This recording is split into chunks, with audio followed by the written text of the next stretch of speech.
வணக்கம். A to Z fun talkies நேயர்களே. மார்கழி மாதம் முடிஞ்சது, தை மாதம் ஆரம்பிச்சிடுச்சு.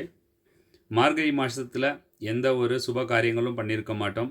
கோவில் குளங்களுக்கு போயிட்டு விடிய காலையில் அதுவும் கோவிலுக்கு போயிட்டு நிறைய பூஜைகள் புனஸ்காரங்கள்லாம் பண்ணியிருப்போம். அதனால் வீடு கட்டியிருக்கிறவங்க, வண்டி வாங்கியிருக்கிறவங்க, இல்லை காது குத்தல் போன்ற எந்த ஒரு சுப காரியங்களும் நம்ம அவாய்ட் பண்ணியிருப்போம். ஆனால் தை மாதம் பிறந்துடுச்சு. இன்னும் நல்ல சுப காரியங்கள்லாம் செய்யக்கூடிய ஒரு நேரம் வந்துடுச்சு. ஆனால் இப்போது எந்த நாளில் பண்ணலாம்ன்றது நிறைய பேருக்கு டவுட்ஸ் இருக்கும். நீங்கள் வீடியோ பார்த்துட்ருக்கீங்கன்னா இதை இந்த A to Z fun talkies channel மூலிமா நான் உங்களுக்கு இந்த டேட்ஸ் எல்லாம் சொல்கிறேன். ஜனவரி மாதத்தில் 21, 22, 24, பிப்ரவரி 1, 2, 8 மற்றும் பிப்ரவரி 11 ஆகிய இந்த நாட்கள் எல்லாமே சுப முகூர்த்த நாட்கள். நீங்கள் கிரகப்பிரவேசம், கணபதி ஹோமம், கல்யாணம், பூமுடிச்சல், காது குத்துறது மற்றும் வீடு வாங்குறீங்க, இல்லை ஏதாவது கார் வாங்குறீங்க போன்ற விஷயங்கள் பண்ணணும்னாலும் இந்த நாட்களில் தாராளமாக பண்ணலாம். இதெல்லாமே நல்ல நாள். இதில் வளர்ப்பிறை தேய்பிறைன்றது இருக்குது. வளர்ப்பிறை அப்படின்றது நம்ம அமாவாசையிலேருந்து பௌர்ணமி வரக்கூடிய நாட்கள் எல்லாமே வளர்ப்பிறை நாட்கள் தான்.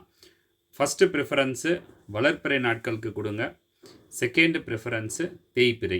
அமாவாசை முடிஞ்சிடுச்சு, ஸோ இப்போ பௌர்ணமி வருது அப்படின்னா அது வளர்ப்பிறை சொன்னேன். இப்போ பௌர்ணமி முடிஞ்சிடுச்சு, அதிலேருந்து அமாவாசை வர நாட்கள் எல்லாமே தேய்பிறை. இதில் இருக்கிற சுப நாட்கள், அதாவது சுப முகூர்த்தங்கள்லையும் நீங்கள் பண்ணலாம். நேரம் பார்த்திங்கன்னா பிரம்ம முகூர்த்தத்தில் இந்த ஹோமங்கள்லாம் பண்ணுறது ரொம்ப நல்லது. இந்த குழந்தை பேர் வைக்கிறது இதெல்லாம் கொஞ்சம் விடிஞ்சதுக்கப்புறம் பண்ணுறதே நல்லது. ஏன்னா குழந்தை எழுந்திரிச்சு குளிப்பாட்டி அதெல்லாம் பண்ண வேண்டியதெல்லாம் இருக்குது. அதனால் அதெல்லாம் கொஞ்சம் அதுக்கப்புறமா பண்ணிக்கோங்க. பிரம்ம முகூர்த்த நேரத்தில் பண்ணுறது நல்லது. அப்படி பண்ணவே முடியல அப்படின்னு இருக்கிறவங்க ராகு காலம், யமகண்டம் இதெல்லாம் தவிர்த்துட்டு சுப ஹோரைன்றதை பார்த்துக்கோங்க. ஒரு நாளுக்கும் சுப ஹோரைன்னு இருக்கும். அந்த ஹோரை எப்படி பார்க்கணும், அதே போல் ராகு காலம், யமகண்டம்லாம் எப்படி பார்க்கணுன்றதும் நம்மளுடைய சேனல்லையே நீங்கள் கொஞ்சம் பின்னாடி பார்த்தீங்கன்னா இருக்கும், டீட்டெயில்டாக இருக்கும்.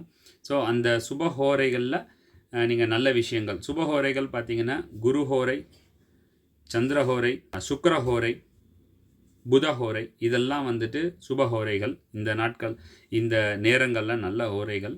ஸோ இதில் பண்ணுறது நல்லது. ராகு காலம், யமகண்டத்தை கட்டாயம் தவிர்க்க வேண்டும். அதே போல் ஒரு சில நாட்கள்லாம் திங்கக்கிழமை பார்த்திங்கன்னா 7:30, 9 ராகு காலம், 10:30, 12 யமகண்டம் வரும். ஸோ அப்படின்ற நாட்கள் அந்த ஒரு குறுகிய காலம்தான் உங்களுக்கு இருக்குது. 9 to 10:30 தான் இருக்குது அப்படின்னா கொஞ்சம் அந்த டைம் நல்ல டைமில் ஆரம்பிக்கிறது ரொம்ப முக்கியம். அதனால் அந்த நல்ல டைமில் ஆரம்பிச்சுட்டு பால் காய்ச்சறதும் அந்த ஒரு முகூர்த்த டைம் நீங்கள் பார்த்துட்டு நீங்கள் பால் காய்ச்சலாம். அதே போல் பூமி பூஜை பண்ணுறதுக்கு ரொம்பவே உகந்த நாள் ஜனவரி 26. கட்டாயமாக அந்த டைம் யூஸ் பண்ணிக்கோங்க. அதுவும் அன்றைக்கி வாஸ்து டைம் பார்த்திங்கன்னா 10:52 11:28 வரைக்கும் நல்லா இருக்குது. இந்த டைமில் நீங்கள் அந்த பூமி பூஜை பண்ணிவிட்டு அந்த கற்கள் இருக்கும் இல்லையா, அதாவது நவகிரகங்கள், அஷ்டதிக் பாலகர், வாஸ்து இவங்க எல்லாரையும் பிரதிஷ்டை பண்ணுறதுன்றது அந்த டைமில் பண்ணுறது ரொம்பவே நல்ல ஒரு காலமாக இருக்கும். அது யூஸ் பண்ணிக்கோங்க. ஸோ பூமி பூஜை பண்ணுறதுன்றது வாஸ்து நாளில் பண்ணுறது ரொம்ப ஸ்பெஷலு. அப்படி வாஸ்து நாள் பண்ண முடியல, வேறு ஒரு சில காரணங்களால் பண்ண முடியலன்னா நல்லா ஒரு சுப முகூர்த்த நாட்களை பார்த்து நீங்கள் பண்ணுறது ரொம்பவே நல்லது. ஒரு வருஷத்துக்கு 8 வாஸ்து தினங்கள் இருக்குது. ஸோ இந்த டைமிங்ஸ், இந்த இப்போ நான் சொன்ன நாட்கள் அத்தனையும் உங்களுக்கு டிஸ்கிரிப்ஷனில் கிளியராக கொடுக்குறேன். இதே போல் ஒவ்வொரு மாதமும் உங்களுக்கு அடுத்த மாதத்துக்கான ஒரு கிளியர் டேட்ஸ், அந்த டைமிங்ஸ் நான் உங்களுக்கு சொல்கிறேன். உங்களுக்கு இது ஒரு வழி இல்லை, கேலண்டரில் இருக்குது, பஞ்சாங்கத்தில் இருக்குது. பஞ்சாங்கம் பார்க்க தெரிஞ்சவங்க பார்க்கலாம், பார்த்து அதுலேயும் தெரிஞ்சுக்கலாம். கேலண்டர்லேயும் கொடுத்துருப்பாங்க முகூர்த்த நாட்கள்னு சொல்லி. ஸோ அதுக்கும் மேலே நீங்கள் இந்த ஒரு நாட்கள் நீங்கள் பார்த்து ஃபைனலைஸ் பண்ணி டென்டேட்டிவாக நீங்கள் உங்களுடைய கேலண்டரை பிளாக் பண்ணி வைக்கிறதுக்கு நம்ம சேனல் கொஞ்சம் அட்வான்ஸ்டாக எல்லாருக்கும் உங்களுக்கு சொல்கிறதுனால நீங்கள் யூஸ் பண்ணிக்கலாம். சேனலை இது வரைக்கும் சப்ஸ்கிரைப் பண்ணாதவங்க தயவுசெய்து சப்ஸ்கிரைப் பண்ணுங்கள். நிறையா இந்த 2024 யூஸ்ஃபுல்லான இன்ஃபர்மேஷன் நிறையா உங்கள் கூட ஷேர் பண்ணணும், உங்களுக்கு கொடுக்கணும்னு நினைக்கிறேன். ஏன்னா நிறைய பேர் என்கிட்ட கால் பண்ணிட்டோ, இல்லை நான் ஒரு ஃபங்க்ஷனுக்கு போகிறச்சா வீட்டில் டவுட்ஸ் கேட்குறதோ இருக்குது.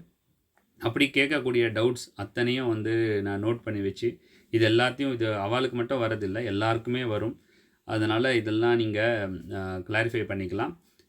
இது போக உங்களுக்கு வேறு ஏதாவது டவுட்ஸ் இருக்குது, இந்த பூஜையிலையோ, இல்லை எந்தெந்த பூஜை எப்போ பண்ணணும், இல்லை எந்த ஒரு டவுட்ஸ் எதுக்கு பண்ணணுன்ற ஒரு டவுட்ஸ் இருந்தாலும் நீங்கள் தாராளமாக கமெண்ட் செக்ஷனில் போட்டிங்கன்னா, நான் கண்டிப்பாக அதை பார்த்துட்டு உங்களுக்கு ரெஸ்பாண்ட் பண்ணுறேன்.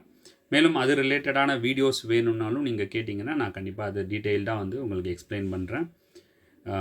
சப்ஸ்கிரைப் பண்ணது மட்டும் இல்லாமல் நோட்டிஃபிகேஷன் எனேபிள் பண்ணிக்கோங்க. அப்போ தான் நான் போட போகிற வீடியோஸ் எல்லாமே உங்களுக்கு வரும். இந்த வீடியோஸ் இந்த சேனலை வந்துட்டு அகெயின் நான் சொல்கிறேன், A to Z fun talkies வெறும் டிவோஷனல் இந்த ஆன்மீகத்தை மட்டும் பற்றியதில்லை. இது வந்து A to Z எங்கெங்கெல்லாம் நம்ம போகிறோம், ஒரு ஃபன்னான விஷயத்தை பார்க்கணுனாலும் அந்த இன்ஃபர்மேட்டிவாக உங்களுக்கு இருக்கணும். அதை வந்துட்டு வித் ஃபன்னோடு சொல்லணுன்றது தான் இந்த சேனலோட மோட்டிவேஷனும். ஸோஃபார் எனக்கு சப்போர்ட் பண்ண அத்தனை சப்ஸ்கிரைபர்ஸ்க்கும் என் வியூவர்ஸ்க்கும் ரொம்ப நன்றி. All the very best. நன்றி, வணக்கம், வாழ்க வளமுடன்.